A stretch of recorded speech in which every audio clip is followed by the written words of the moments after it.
प्रत्येक महानगरपालिकेमध्ये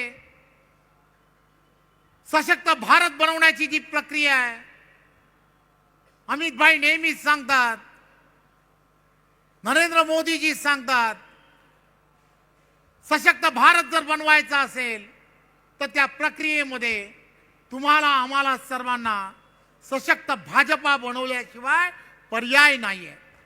आणि म्हणून या स्थानिक स्वराज्य संस्था आणि या स्थानिक स्वराज्य संस्थांच्या निवडणुकांमध्ये एक विचाराचं सरकार आणणं, केंद्रामध्ये एनडीएचं नरेंद्र मोदीजींचं सरकार आहे, राज्यामध्ये सुद्धा आदरणीय देवेंद्रजींच्या नेतृत्वातलं महायुतीचं सरकार आहे। अशाच पद्धतीने केंद्र आणि राज्याप्रमाणे त्या त्या स्थानिक स्वराज्य संस्थांमध्ये पारदर्शकपणे कारभार होणं हे फार गरजेचं आहे।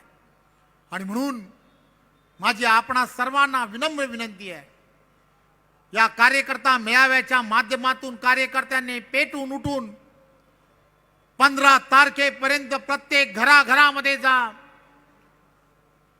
प्रत्येकाला हे समजून सांगण्याचा प्रयत्न करा की आपल्याला हे मतदान जे आहे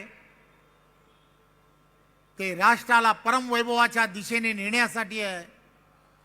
हे मतदान आपल्याला सर्वांना आपल्या पुढच्या पिढीला एक चांगलं शहर, त्यांच्या स्वप्नातलं शहर बनवण्यासाठी आहे आणि त्यासाठी मतदान करा। ही जबाबदारी इतर कोणाची नाही आहे। आपला पक्ष हा प्रथम राष्ट्र, त्यानंतर पक्ष आणि त्यानंतर स्वतः या भूमिकेत काम करतोय। त्यामुळे ही जबाबदारी हे तुमच्या माझ्याच खांद्यावरती आहे। त्यामुळे देवेंद्रजी जसं म्हणतात, 15 तारखेला एक दिवस कमळ लक्षात ठेवा, बाकी 5 वर्ष मी तुमची जबाबदारी घ्यायला तयार आहे।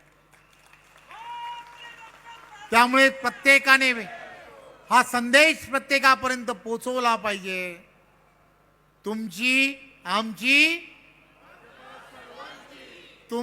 आमची असं करत करत ज्यावेळेला आपण लोकांपर्यंत जाल तरच आपलं आणि आपल्या सर्वांचं स्वप्नातलं शहर हे उभं राहील।